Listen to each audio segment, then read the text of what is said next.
우리가 지금까지 사도행전을 열심히 달려왔습니다. 사도행전을 달려왔는데 그 이후에 사도행전이라는 그 이후의 시간, 그러니까 로마에 지금 이제 감옥에 갇혀 있는 그 부분, 사도행전이 사실상 마지막 끝나는 부분이 로마에 도착해서 거기에서 2년 동안 가택연금 당하면서 전도했던 부분은 그냥 그렇게 쓱 말하고 넘어갑니다. 그러니까 시간적으로는 로마에 딱 도착하는 것까지가 사도행전의 그 내용으로서는 전반적으로 마무리가 되지만 그 이후에 그러면 사도 바울이 무슨 사역을 했는지에 대한 부분을 서신서이면서도 사도 바울의 행적을 우리가 조금은 이게 볼 수 있는 부분이 디모데 전후서와 디도서까지가 사실상 사도 바울의 그 연대기의 마지막이 이제 디모데 전서, 그리고 디모데 전서 가운데 이제 디도서가 쓰여집니다. 그리고 디도서 다음에 디모데 후서가 사실상 사도 바울의 마지막 이제 마지막 편지라고 우리가 읽어지거든요. 그래서 그 부분들에 대해서 우리가 이 신약을 관통하는 신약을 관통하는 역사적 이해를 간다라는 면에서 디모데 전후서하고 이제 디도서는 짧아요. 네, 짧은데 이 짧은 부분을 우리가 함께 나누고 일단 이 신약 성경 전체의 뼈대를 세우기를 소망합니다. 오늘은 사실상 그 시작점의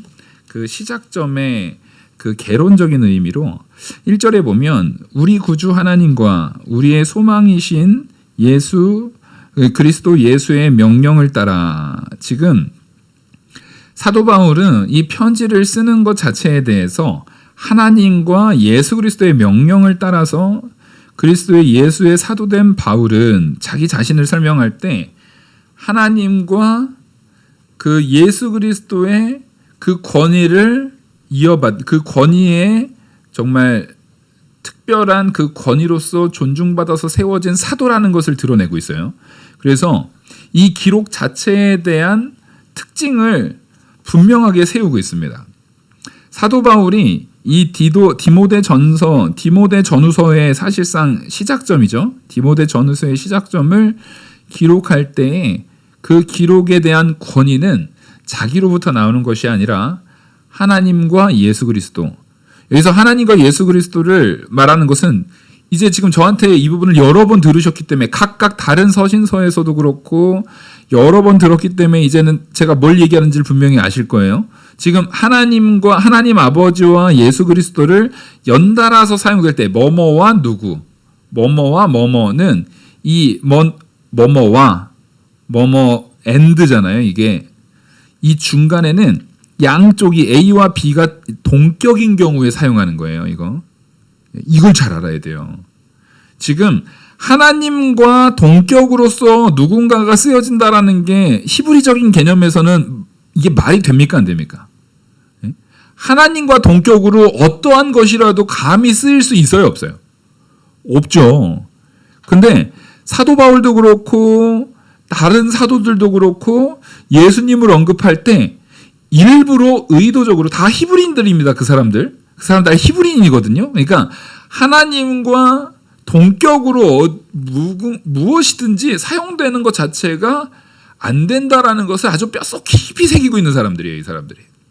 그래서 오죽하면 과거에 히브리어로 성경을 이제 필사할 때 구약의 이제 모세오경이라든가 이제 구약 성경 그 성경들을 필사하잖아요. 필사할 때 이스라엘 사람들이 필사할 때 어떻게 하냐면 일단 필사로 방으로 들어가기 전에 목욕 제기를 싹 합니다. 그래서 정결 예식을 다 해요.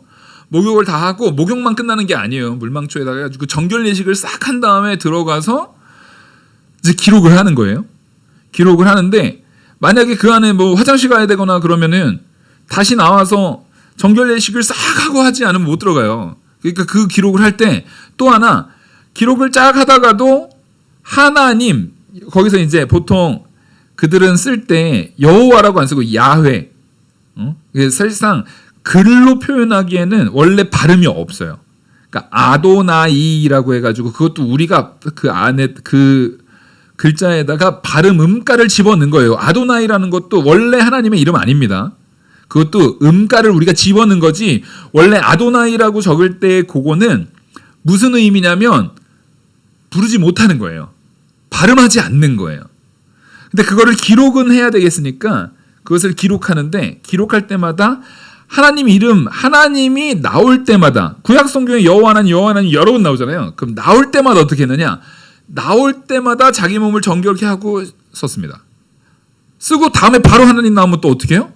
그러면 그런 거 다 내려놓고 다시 또 씻고 그 정도로 이것을 굉장히 거룩하게 생각했던 것이 히브리적인 개념이에요. 하나님에 대한 하나님 이름에 대한 것 자체를 그렇게 귀히 생각했는데 이 사람들이 지금 이 사도들이 이 성경의 기자들이 의도적으로 그 하나님 아버지와 누구를 지금 동격으로 계속 누구 있어요? 예수 그리스도. 지금 같은 유대인 안에서도 예수님 메시아 아니라고 계속 그것을 반대하고 우기는 대적자들이 있잖아요. 그들과는 완전히 다르다. 우리는 그들의 거짓에 넘어가서는 안 되고 우리가 믿는 바로 믿음의 소망. 오늘 본문에서도 나오는 우리의 본문에서도 지금 얘기하고 있는 그 예수 그리스도. 그 예수 그리스도가 바로 우리의 소망이신 예수 그리스도라는 거예요. 우리의 소망이신 그리스도 예수. 그러니까 이 우리의 소망이라는 것이 예수님이 내 죄를 위해서 십자가에 못 박혀 죽으시고 다시 부활하셨다라는 그 사건을 얘기하는 건데, 근데 그 사건이 단지 혹 이때 당시에 이단으로서 예수님이 좋은 스승이었는데 참 그 가르침은 좋았지 이 정도로 머물러서는 안 되는 거예요.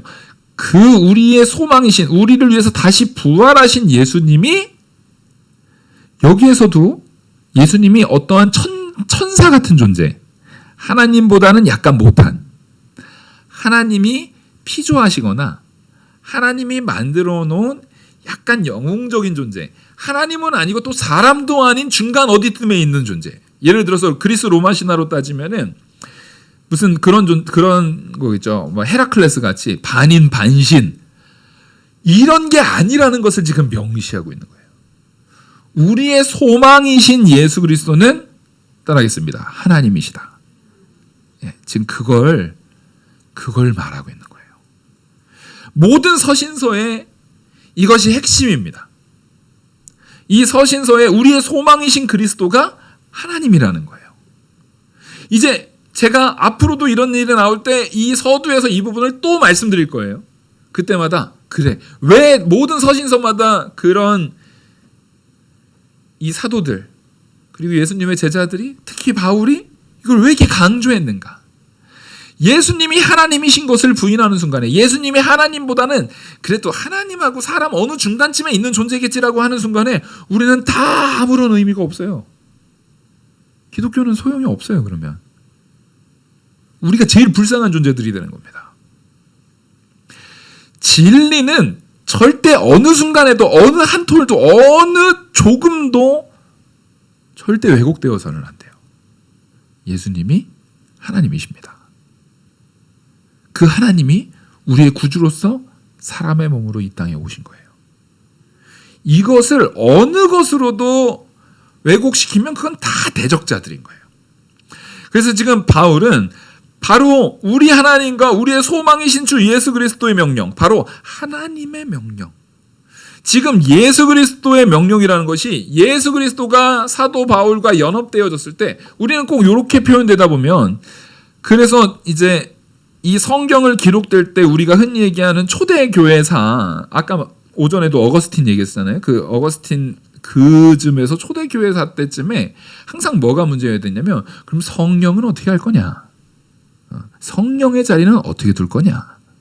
그래, 성부 하나님, 성자 예수님까지는 오케이, 거기까지는 인정하겠는데 그럼 성령은 하나님 맞냐? 이런 논의가 있었어요. 근데 예수 그리스도께서 우리의 소망 되시고 우리와 함께 하시는 것이 누굴 통해서 됩니까? 성령을 빼고서 이루어질 수 있는 역사가 하나라도 있어요, 없어요? 성령을 빼고서 예수 그리스도가 우리 소망 되시는지를 깨달을 수 있어요, 없어요? 없어요. 성령을 빼고서 예수 그리스도와 우리가 연합될 수 있습니까? 없습니까? 없어요. 성령을 빼고서 하나님의 계획, 하나님의 구원의 계획하심이 우리한테 인식될 수 있어요? 없어요? 없어요. 지금 여기에서 나타나는 성부 하나님과 성자 예수 그리스도에 대한 모든 사역은 성령을 통해서 적용됩니다. 그래서 이것은 2위 하나님이 아니라 3위 하나님, 성령 하나님까지를 포함해서 우리에게 표현하고 있는 것임을 적어도 성도인 우리는요, 이 정도는 그러니까 말씀만 봐서는 바로 딱 안 와요. 그래서 이단들은 자꾸 그래요. 성경에 성령이 삼위일체 하나님이라는 말이 어디 들어가 있냐? 삼위일체라는 단어가 어디 있냐? 성경에 있지도 않는 단어 가지고 니네들은 거짓말한다. 그 니네 목사가 삼위일체 얘기하지. 성경에 니네 목사한테 가서 삼위일체라는 단어가 어디 있는지 물어보라 그러면은 니네 목사가 당황할 거다 이러면서 얘기해요. 당황은 뭘 당황해요. 미련해가지고. 참. 지금 여기에서 제가 말씀하는 것처럼 하나님께서 성부, 성자, 성령 하나님의 사역이 이렇게 적용되는 거예요. 이렇게 적용되는 거예요. 그래서 실제로 예수 그리스도께서 세례를 받으실 때 성부, 성자, 성령 하나님이 동시에 한 자리에 계시는 사건이 나타납니까? 안 나타납니까? 하나님의 음성이 들리고 이는 나의 아들이다라고 말하는데 성령이 비둘기같이 임해요. 지금 한 자리에 지금 성부 하나님의 음성과 성자 예수님은 거기서 세례를 받고 사람의 몸으로 오셔서 세례를 받고 있지만 성령이 비둘기같이 임하는 역사가 한 번에 일어나죠. 그러니까 그 이단들이 말하는 것처럼 원래 성부 하나님이 옛날에는 성부 하나님으로 또 그 이 예수님 공생애 때는 성자 예수님의 모습으로 지금은 성령 하나님으로 이 땅에 오신다? 그것도 거짓말이에요. 다 이단입니다. 성부, 성자, 성령 하나님은 언제나 동시적 역사예요. 동시적 사역입니다. 우리의 구원의 사역도 철저하게 동시적인 사역이에요. 그러니까 지금 이 서신서에 쓰여지는 우리 구주 하나님과 우리의 소망이신 그리스도 예수의 명령을 따라 그리스도의 사도된 바울은 그 명령을 따라서 그 명령이 우리한테 적용되는데 그 명령을 사도 바울이 깨닫는 것은 성령의 역사라고요. 아시겠죠? 그러니까 여기에 성령이 지금 배제된 게 아니라 성령이 있는 거예요. 우리의 구주 하나님, 성부 하나님은 우리의 구주 하나님이라고 말하잖아요. 우리를 구원하신 주님. 근데 제가 전에도 누차 말하지만 우리를 구원하실 때 성부 하나님의 구원의 계획하심과 성자 예수 그리스도의 구원의 성실을 완성하심과 그 구원의 성취가 완성된 것을 성령 하나님께서 우리에게 적용해 주심. 이 세 가지 역사가 하나라도 없으면 우리는 구원 받아요, 못 받아요? 못 받아요.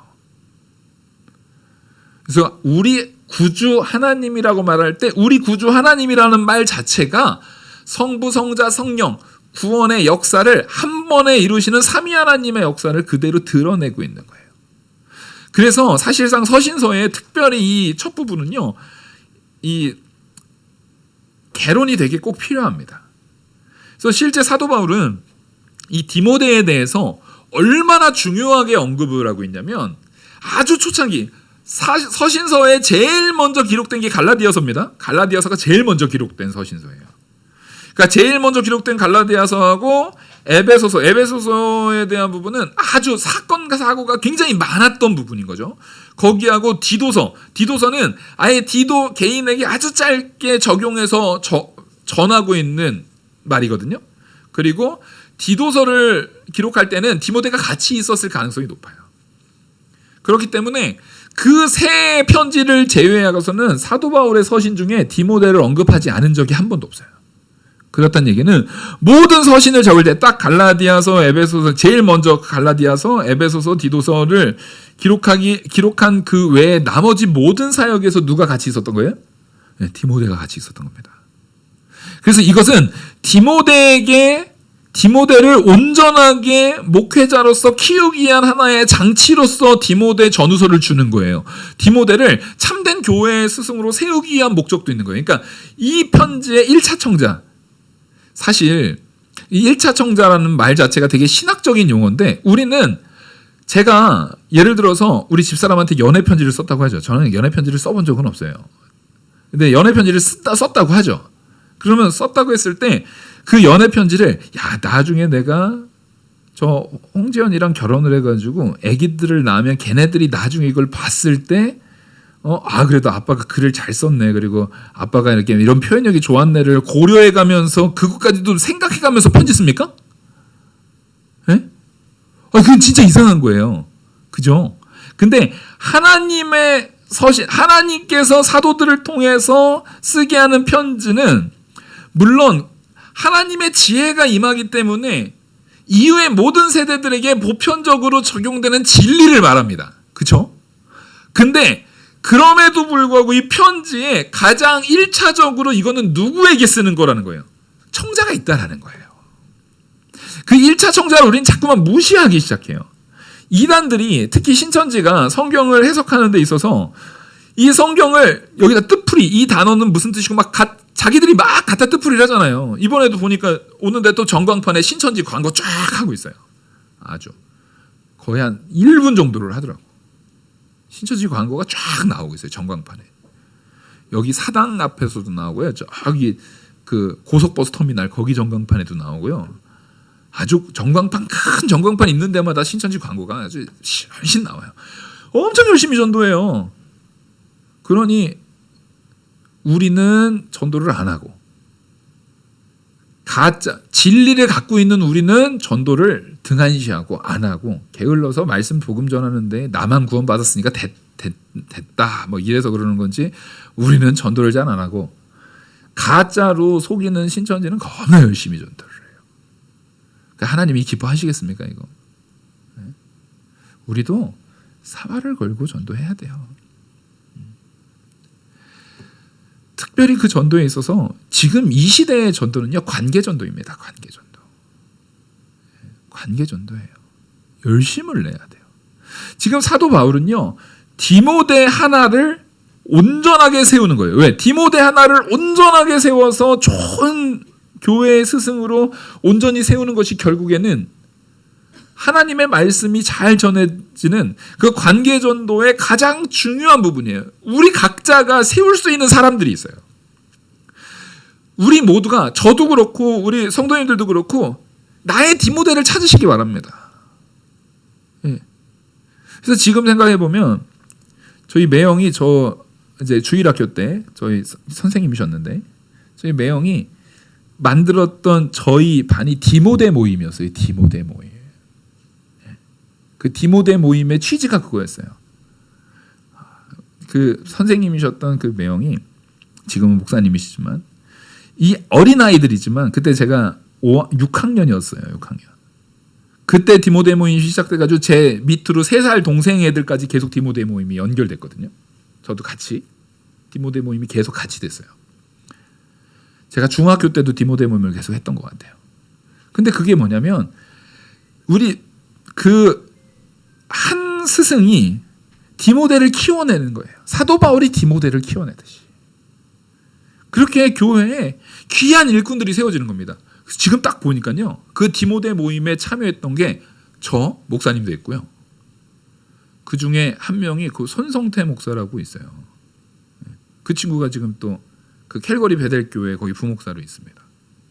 그리고 거기에 있었던 또 2명이 지금 제가 원래 그 자랐던 안산북부교회 아주 중요한 기둥 집사들로 그냥 딱 지키고 있어요.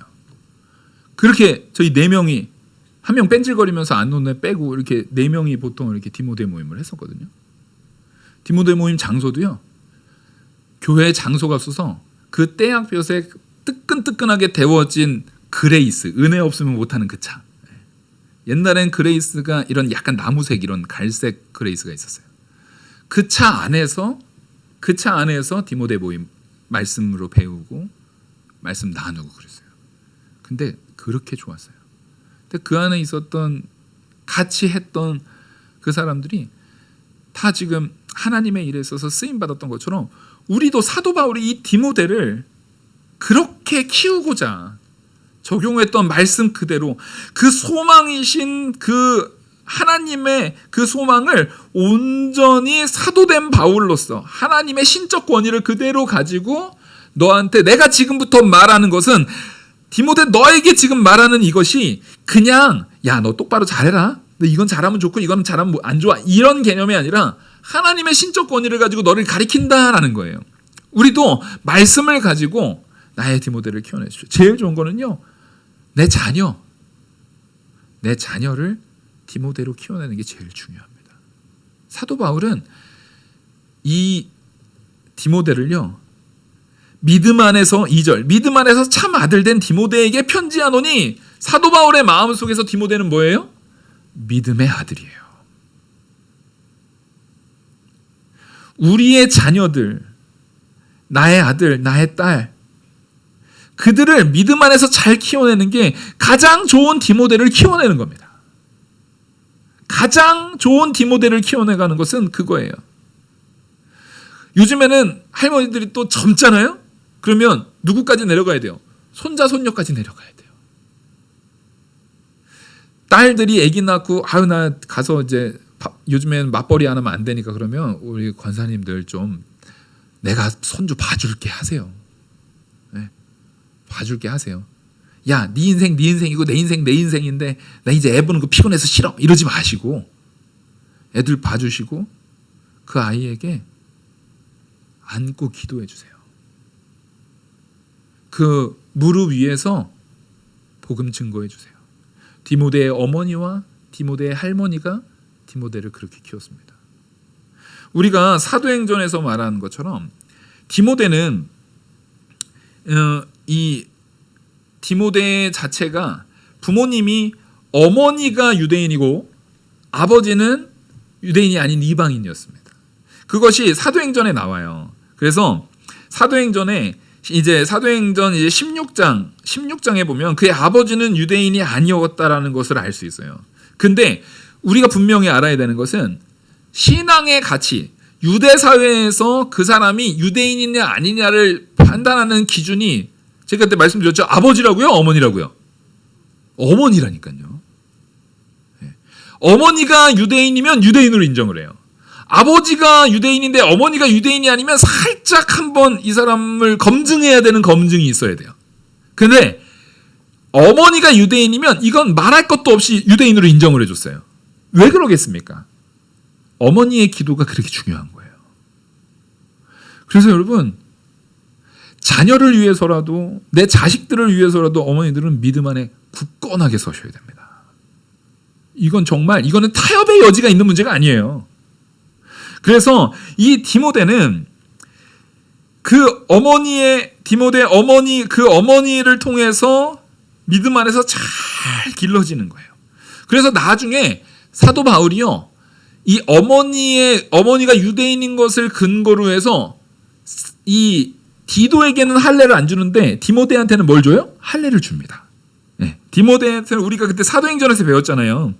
사도행전에서 배웠던 것처럼 그 사도행전 16장의 말씀처럼 디모데한테는 할례를 줍니다. 할례를 줘서 나중에 이 디모데가 모든 선교 사역을 할 때 그 유대인들의 감정을 상하지 않게 하면서 그들에게 자연스럽게 섞여질 수 있는 참된 복음을 증거하기 위한 귀한 일꾼으로서 디모데를 세워요. 왜냐하면 다른 선생들은 할례를 안 받은 친구들도 있거든요. 근데 그 사람들은 보통 이방 사역에만 집중합니다. 근데 디모데는 사도 바울이 했던 일을 감당해야 돼요. 사도 바울은 어디도 옮기고 어디도 왔다 갔다 해야 돼요. 전 교회를 다 돌아다니면서 유대의 그 예루살렘 교회도 자주 와야 돼요. 예루살렘 교회도 자주 와서 그 헌금 전해주는 일. 그러니까 사도 바울이 진짜 중요한 사역을 했는데 그 사역을 누가 계승합니까? 디모데가 계승합니다. 그걸 디모데가 계승합니다. 여러분, 우리는 나의 디모데는 누구인가? 내가 키운 디모데가 한 10명 있으면 정말 성공한 인생인 것 같아요. 나 한 명으로 일단 그 나라는 망하지 않아요. 내가 10명 키워놨으면 그 사람 한 사람이 적어도 그 나라, 그 구국의 능력으로 믿음을 세우신 분이에요. 한 10명 세웠다. 속으로 손 들으세요. 그래서 나는 한 디모데 10명, 난 10명 세웠다. 살짝 미소로 저한테 신호를 보내주시면 됩니다. 나는 10명은 세웠다. 10명은 사실 좀 많죠. 그래도 내가 디모데 한 5명은 세웠다. 있으십니까? 3명? 2명? 1명? 아직 늦지 않았어요. 우리가 우리의 디모데를 세워야 돼요. 다른 디모데 세우는 거 쉽지 않아요. 그러면 자녀라도 많이 낳아서 그 아이들을 귀한 디모데로 세워나가는 그 과정들. 혹 내가 자녀 때는 좀 부족했으면 손자라도 봐주세요. 챙겨주시고 밥을 먹여서라도 그 아이를 믿음 안에서 키워야 돼요. 믿음 안에서 디모데처럼 세워나가는 일을 해야 돼요. 그래서 이 디모데는 먼저는 제일 처음에 이제 마게도냐와 아가야에서 사도 바울이 복음 전할 때 거기에서 디모데가 합류합니다. 거기에서 처음 디모데가 합류하는 거예요. 그게 사도행전 17장에서 18장 그 사이에 디모데가 합류하게 돼요.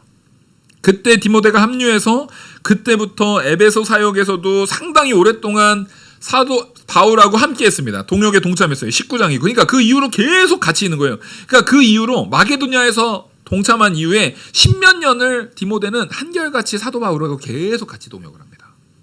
떨어져 있는 시간도 거의 없어요. 떨어져 있는 시간이라 봐야 지금 사도 바울이 사도행전 마지막 끝이 로마에 갇혔잖아요. 로마에 갇혔을 때 2년 동안 로마 감옥에 갇혔는데 그 감옥이 어떤 감옥이라고 했습니까? 가택연금이거든요. 철장이 있는 감옥이 아니에요. 가택연금으로 있을 때 그 2년 동안 가택연금 될 때 누구도 같이 있었습니까? 디모데도 같이 있었어요. 그래서 거기에서 서신 썼을 때 디모데가 거의 같이 있었습니다. 그랬다가 디모데가 이제 거기서 풀려났을 때 다시 사도 바울이 다시금 4차 전도여행으로 생활을 하고 한번 풀려났다고 했죠. 2차로 투옥됐을 때 그때 순교해요. 2차로 투옥된 다음에 순교하거든요. 그 풀려났을 때 잠시 디모데를 이제 충분히 키워놨기 때문에 디모데의 사역을 개별적 사역을 맡겼다가도 나중에 디모데 후서 그때가 이제 디도서쯤이고 디모데 후서 가게 되면은 사도 바울이 디모데를 네가 지금 빨리 왔으면 좋겠다. 네가 빨리 왔으면 디모데 네가 내 옷이랑 몇 가지 생겨가지고 빨리 좀 와라. 굉장히 보고 싶어요. 아버지가 노년의 아버지가 아들을 간절히 찾듯이 디모데를 찾습니다. 여러분 이런 관계가 너무 아름다운 것 같아요. 성도 안에서도요. 이 나이를 초월한 그런 우정의 관계들이 우리 성도 안에 서로 이루어져야 되는 겁니다. 믿음으로 연결되는 그 관계가 이루어져야 돼요. 되게 막 소망을 해봐요. 우리 주일학생들 나중에 제가 이렇게 노년이 되었을 때 아이고 우리 주일학생들 이름 하나하나 불러가면서 누구 집사 아이고 누구 권사 얼마나 귀해요. 네? 얼마나 귀해요. 그 가치들이 하나님께서 내게 준 시간 속에서 그걸 귀한 관계로 만드는지 그걸 원수된 관계로 만드는지는 누가 결정하는 거예요? 우리의 순종에 따라 결정되는 거예요. 내가 하나님 사랑과 이웃 사랑이라는 그 참된 오늘 오전에 말씀드렸죠. 전략. 그 참된 전략을 가지고 하나님 말씀대로 순종하면서 관계를 조성해 나간다면 그때는 참 사랑의 관계로 아름다운 관계로 이루어지는 건데 그렇지 않고 내가 내 욕심으로 그 관계를 파괴시켜 버린다고 한다면 만나면 만날수록 불편한 관계가 되는 거예요. 만나면 만날수록 괴로운 관계가 되는 거예요. 이것만큼 비참한 게 어디 있습니까? 사도 바울은 디모데를 향해서 믿음 안에 참 아들이라고 말을 해요. 너무 아름답지 않습니까? 이 표현이. 믿음 안에 참 아들. 믿음 안에 참 아들. 나중에 제가 노년이 됐을 때 믿음 안에 제 진짜 참 아들이 건호가 아닐지도 몰라요. 제 아들 건호가 아닌 다른 어떠한 제자가 더 믿음 안에 참 아들이 될지도 몰라요. 물론 저는 간절히 바랍니다. 우리 건호가 믿음 안에 참 아들로 크기를. 근데 그런 관계는 우리는 확장시켜야 돼요. 믿음 안에 참 아들로서 성도와 성도 사이의 관계가 온전히 이루어져야 됩니다. 그러니까 나중에 사도 바울이 디모데한테 사도행전 20장 보면은 디모데한테 그 연보 줘라. 디모데를 통해서 예루살렘 교회에 그 돈을 가져가게 하라. 이러는 거예요. 이거는 진짜 내 모든 사역의 가치를 디모데한테 온전히 맡길 수 있는 참된 참아들에게 할 수 있는 행동들인 거예요. 그렇게 디모데는 바울이 로마 옥중에 쓸 때에 함께 감옥에 갇혔던, 그래서 우리 빌립보, 골로새, 빌레몬 이거 보십시오. 빌립보, 골로새, 빌레몬 한번 여기 보죠. 먼저 빌레몬 보겠습니다.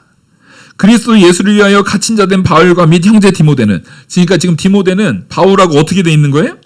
같이 갇혀 있는 거예요. 같이 갇혀 있어요. 그 투옥 생활을 같이 해요. 또 어디요? 빌립보 1장 1절입니다. 빌립보, 그리스도 예수의 종 바울과 디모데는 그리스도 안에서 빌립보에 사는 모든 성도들 또한 감독과 집사들에게 편지하노니, 이거 옥중서신이거든요. 같이 갇혀 있어요. 그러니까 디모데는 사도 바울하고 감옥 생활까지도 같이 하고 있는 거예요.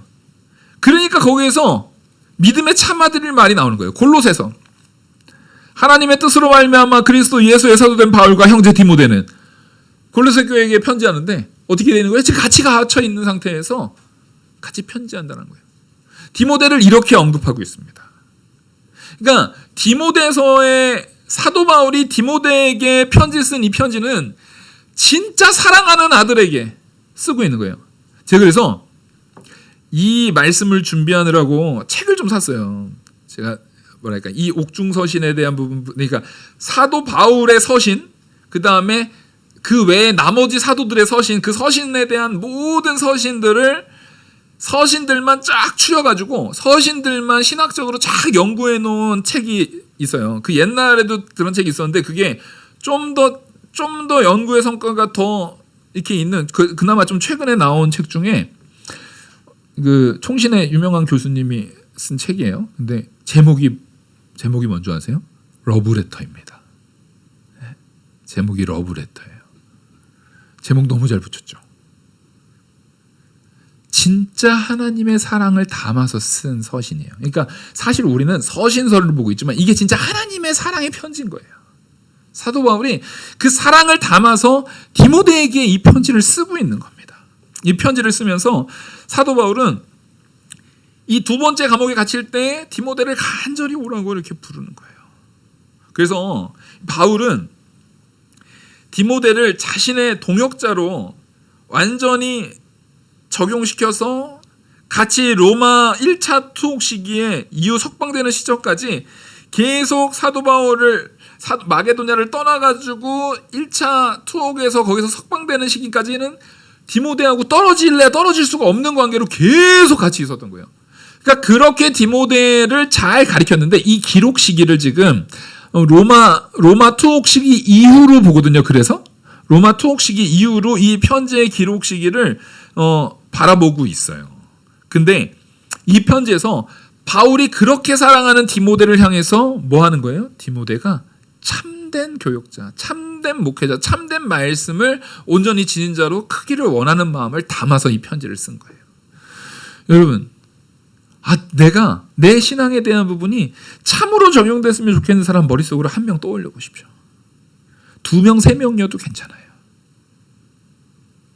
그러면 그 떠올린 이들에게 이 디모데서를 우리가 보는데 이후에 바울이 디모데에게 얘기했던 그 모든 마음들을 간절하게 이입시키십시오.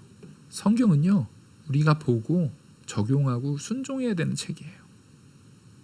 그렇게 세워나갈 때 성경에는 능력이 있어서 전하는 내가 바울과 같이 변화될 줄 믿습니다.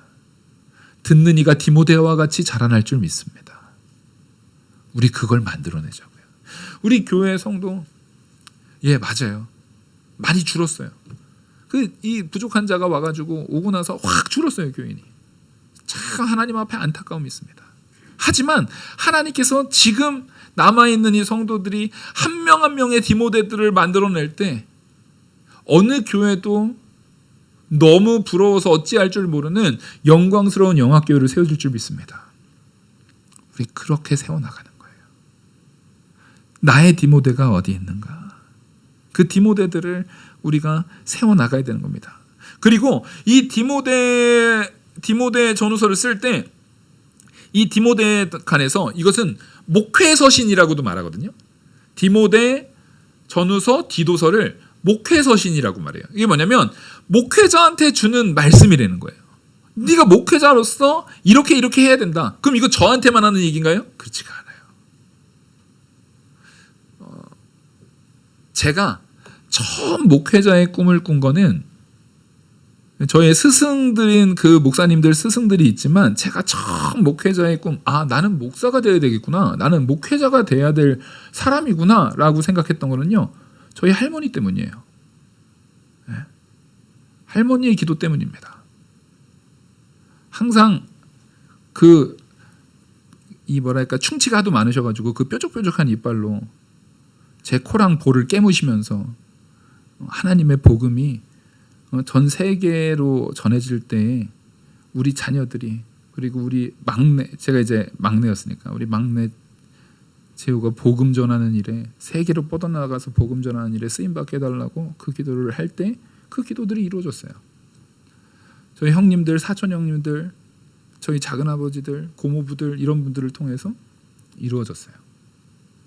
그러면 목회서신이라는 것은 꼭 목사만 받는 것이 아니라 사실상 할머니가 손자에게, 아버지가 아들에게, 이 말씀을 가지고 그 사람을 꼭, 요즘에는 여러분 저처럼 목회자만 돼야 목회가 아닙니다. 요즘에는 교회를 헌신적으로 돌보고 정말 그 교회에 헌신적인 그런 순종을 해나가는 일반 성도, 그 성도들이 교회에서 특별한 사역을 온전히 감당하게 하기 위해서 신학을 공부하는 경우가 많습니다.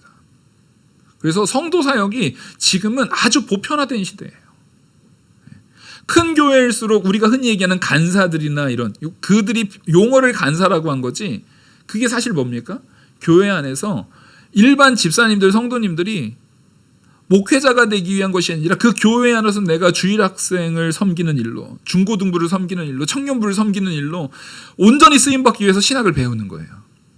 배워서 거기에서 정말 하나님의 귀한 일꾼으로 쓰임받는 겁니다. 지도자적인 역할을 감당하는 거예요. 꼭 누가 그랬던 것처럼요? 7집사가 그랬던 것처럼요. 그래서 스데반 집사님의 설교는 사실상 이 신약 성경 전체에 나타나는 3대 설교가 있어요. 사도 베드로의 설교, 사도 바울의 설교, 그 다음에 스데반 집사님의 설교. 이게 신약 성경에 나타나는 3대 설교거든요. 근데 그 3대 설교 가운데 가장 최고의 설교라고 꼽히는 게 공교롭게도 스데반 집사님의 설교예요. 스데반 집사님은 안수받은 목회자가 아닙니다. 지금으로 따지면 안수 집사예요. 지금으로 따지면 안수 집사님이에요. 안수 집사님. 그냥 서리 집사는 아니에요, 여러분. 안수 집사님으로서 세워진 그분이 신학적으로 충분히 준비되어서 사람들에게 복음을 증거하는 일. 그리고 빌립 집사님은 계속 뭘 담당해요? 빌립 집사로서 선교의 사역을 담당해요. 하도 선교의 사역을 하나님께서 얼마나 제대로 이끄시는지 순간이동으로 광야로 탁 옮겨가지고 에티오피아 내시를 만나게 해요. 그리고 그 자리에서 갑자기 또 순간이동으로 다른 지역으로 옮겨버려요. 이거 환상 아닙니다. 실제로 하나님께서 그렇게 이끄신 거예요.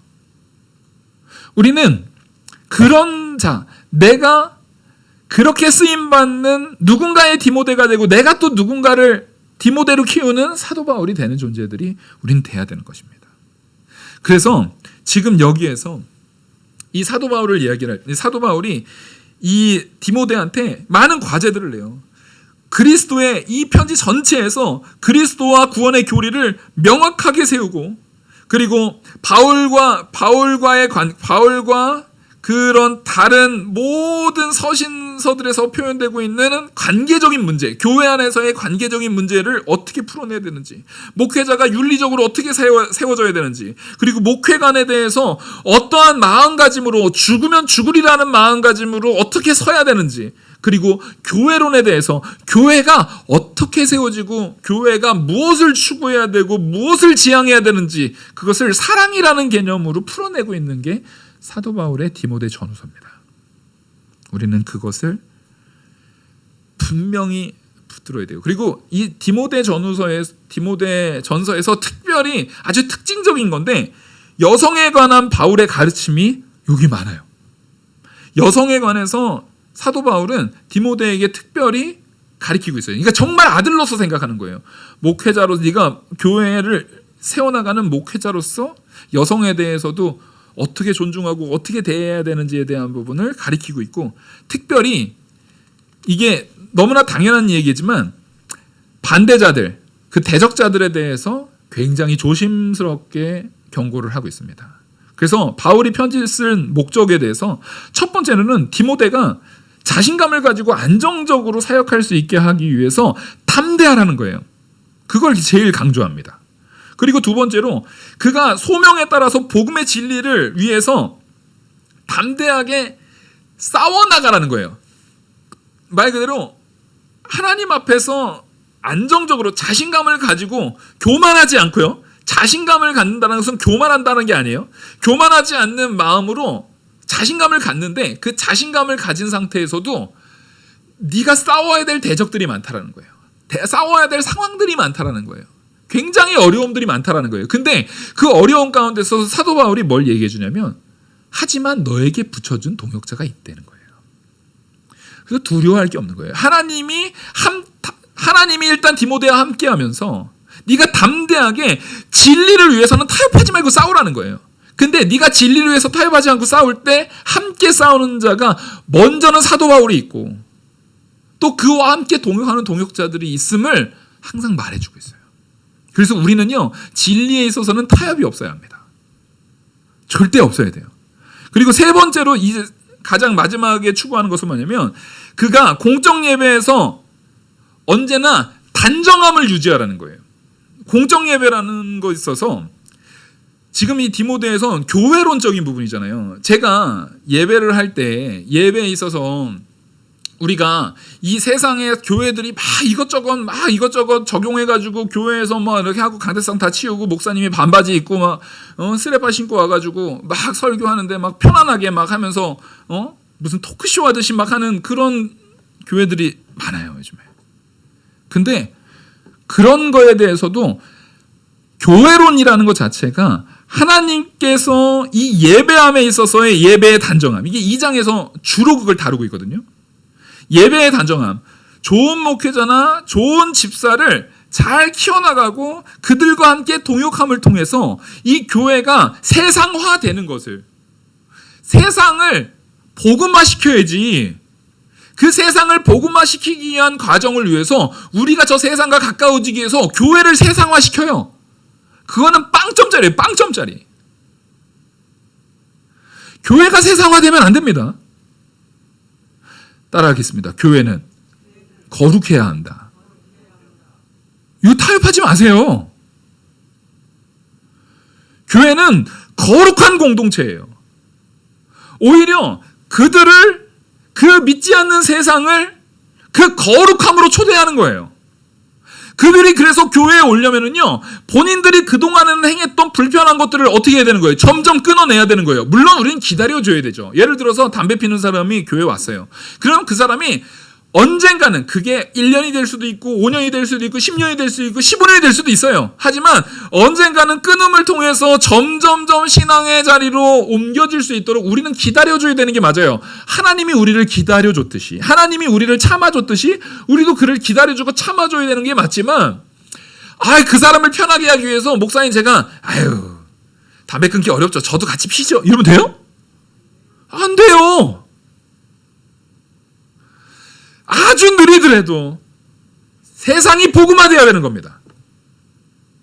교회가 세상화되는 게 아니에요. 천천히 가더라도 세상을 복음화시켜야 되는 겁니다. 여기는 타협시키면 안 돼요. 어떤 경우에도 타협돼서는 안 돼요. 그래서 교회에서는요, 좋은 직분자를 세워야 되는 겁니다. 좋은 동역자를 세워야 되는 거예요. 그 동역을 세우는 데 있어서요, 적어도 저는 다른 교회는 모르겠어요. 요즘에는 뭐 직분 막 주고 그러는데 막 직분을 막 남발하듯이 줘요. 직분이 그렇게 중요합니까? 근데 진짜 사도 바울이 디모데에게 말하는 이 기준, 직분자에 대한 기준을 보면은요, 굉장히 타이트하고 굉장히 굉장히 어려워요. 우리는 보통 이렇게 해요. 아유, 그냥 일단 주고 사람들 그것도 못 받아서 시험 들어가지고 나갈 것 같으면, 여러분, 직분 때문에 시험 들어서 나가는 것은 진짜 그 사람들이 직분 때문에 시험 나가서 나간 게 아니라, 아무리 직분자 안 줘가지고 시험 들어서 내보내려고 해도요, 이 교회에서 은혜 받고 서로 간에 사랑에 감화하고 관계 속에서 은혜를 많이 누리면은요, 그 사람 나가요, 안 나가요? 안 나가요. 그런 관계가 다 깨져 있는 상태에서 이 교회는 직분도 안 줘, 핑계로 나가는 거예요. 그걸 핑계 삼아 나가는 거예요. 자기의 믿음 쓰지 않음과 또 상대방의 사랑 없음에 대한 부분을 둘 다 잘못한 거거든요. 나도 믿음 쓰지 않고 사랑이 없었고, 상대방도 믿음 쓰지 않고 사랑이 없었던 것을, 거기에서 당연히 부딪힘이 있죠. 교회 안에 그런 부딪힘이 제일 많잖아요. 근데 거기에 있어서 다른 핑계를 대는 거예요. 그게 제일 좋은 게, 말씀의 은혜가 안 돼. 그건 제가 참 노력하겠습니다. 또 하나는, 이 교회는 내가 여기 몇 년 다녔는데 직분이 어쩌고 저쩌고. 여러분, 우리 영화교회는 정말 이 서신서에서, 이 목회 서신서에서 말하고 있는 그런 직분에 대한 가치를요, 굉장히 무겁게 다가서야 되는 거예요. 빨리 한다고 좋은 게 아니에요. 뭐든지 빠르다고 좋은 게 아니에요. 빠른 것이 좋은 길이고 좋은 방법인 것이 아닙니다. 천천히지만 더 견고하게 세워나가기를 간절히 바랍니다. 더 견고하게 세워나가야 돼요. 저 강남 이런 교회들은 자산이 몇 억 되면은 교회에서 기증 몇 개 하고 이렇게 좀 부자면은 장로님 툭 줘요. 그게 장로님의 인격으로 자라나서 장로가 되는 것이 아니라 돈으로 장로를 사는 거예요. 여러분, 그런 일은 있어서는 안 돼요. 어느 직분도 마찬가지예요. 저 사람이 나갈까봐, 그래도 온 지 얼마 됐는데, 직분, 온 지 아무리 오래됐어도요, 집사의 직분에 합당치 않으면 그 직분 안 받는 게 그 사람한테 복인 겁니다. 여러분, 이거 분명히 기준을 세우셔야 돼요. 저 목사는 왜 이렇게 꽉 막혔어? 네, 제가 꽉 막혔어요. 왜냐하면 성경이 그렇게 말하기 때문에 그래요. 성경이 그렇게 말하고 있어요. 그러면 다른 거에 타협하는 게 아니에요. 성경이 말하고자 하는 것을 우리는 적용해서 순종해 나가는 자들이 되어야 되는 거예요. 그러면 요즘에 이렇게 말해요. 그게 고리타분하게, 그거야 초대교회 때나 그러지. 요즘 시대가 어느 시대인데. 그럼 요즘 시대에는 하나님의 바뀌어도 돼요? 요즘 시대에는 하나님의 말씀이 우리 기준과 우리의 이런 상황에 맞게 얼마든지 말씀 바꿔도 됩니까? 그럼 신천지랑 똑같은 거예요. 여러분, 성경은 따르겠습니다. 진리다. 진리는 변합니까? 안 변합니까? 진리는 안 변해요. 우리는 내게 제시된 진리를 적용해서 사는 자들입니다. 그래서 여기는요, 그 저자가 그리스도의 사도라는 것을 간절히 분명하게 말하면서, 사도 바울이 말하고 있는 이외의 서신서의 내용들은 내가 하나님이신 예수 그리스도의 사도로서 전하는 거기 때문에 여기에는 무슨 권위가 있다? 하나님의 권위가 있다라는 거예요. 그러니까 이 디모데 전후서에서 말하고 있는 내용은 하나님의 권위를 가지고 우리가 받아들여야 되는 내용들인 거예요. 해도 되고 안 해도 되고가 아니에요, 여러분.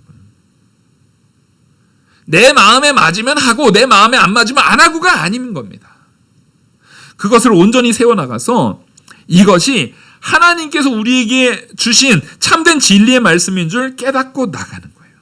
그래서 사도 바울은 디모데에게 이 모든 디모데 전후서를 통해서 가장 많이 강조하는 게 하나님과 믿음과 그리스도, 예수, 그리스도와 예수를 각각 그리스도는 15번 언급하고요, 예수는 14번을 언급해요. 이게 하나님, 믿음, 그리스도, 예수, 사실 하나잖아요.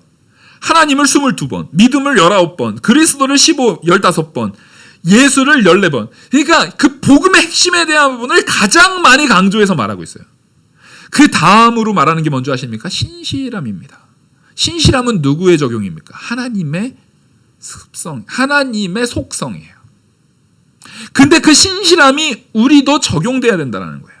그리고 그 다음이 사람, 그리고 여자입니다. 아내를 포함한 여자, 아내를 포함한 여성. 그 모든 하나님과 예수 그리스도와 신실함에 대한 모든 것이, 그 사랑이 누구를 향해 있어야 되는 거예요? 사람을 향해 있어야 된다는 거예요. 그게 디모데 전후서에서 우리를 향해서 말하고 있는 내용들이에요. 우리가 지금 오늘 이 개론으로 다뤘는데, 이 개론적인 부분을 가지고 오늘 본문에서 이것은 믿음 안에 있는 참아들인 디모데한테 편지한 거예요. 근데 그 디모데가, 우리 같이 읽겠습니다. 하나님 아버지와 그리스도 예수, 시작. 하나님 아버지와 그리스도 예수 우리 주께로부터 은혜와 긍휼과 평강이 내게 있을지어다. 아멘. 그 진짜 내가 사랑하는 사람의 은혜, 하나님으로부터 얻어지는 은혜, 그 긍휼, 그 평강이 있기를 원하는 거예요. 근데 이 긍휼과 평강과 은혜는 전적으로 누구한테만 주어집니까? 하나님께로부터만 성도에게 주어지는 거예요. 여러분, 정말 내가 성도로서 성도에게 이걸 비십시오. 우리 교회의 모든 성도님들, 난 우리 교회 누구는 이름도 잘 몰라, 그러면 그거 반성하세요. 100명도 안 되는 교회에서 이름도 모른다고 하면 됩니까? 혹시 이름 모르겠으면요, 제가 작업해서 드릴게요. 사진하고 이름, 사진하고 이름 다 해가지고 저기다 뒤에다 붙여놓을까요? 우리 전교인 얼굴. 우리 서로 인사하는 관계 돼야 돼요. 서로 사랑하는 관계 돼야 돼요. 서로를 위해서 기도하는 관계가 되셔야 돼요. 이거 앞집 사는 사람보다도 더 못해요. 아파트에서 엘리베이터 만나서도 인사도 안 한다잖아요. 근데 교회에서 목사님 설교 듣고 가는데 서로 인사도 안 해요. 이게 우리 교회가 한 5,000명 막 이렇게 되면 이해라도 하겠어요. 그거는 좋은 내용이 아니에요. 하물며 우리는 이렇게만 하면 얼굴의 특징들이 다 살아 있으셔가지고 싹 알 수 있는 상황이에요. 근데도 관심이 없다면 안 돼요.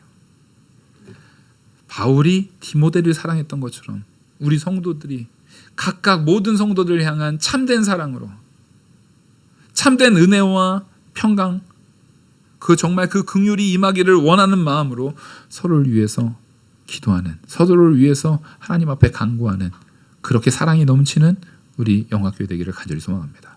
기도하시겠습니다.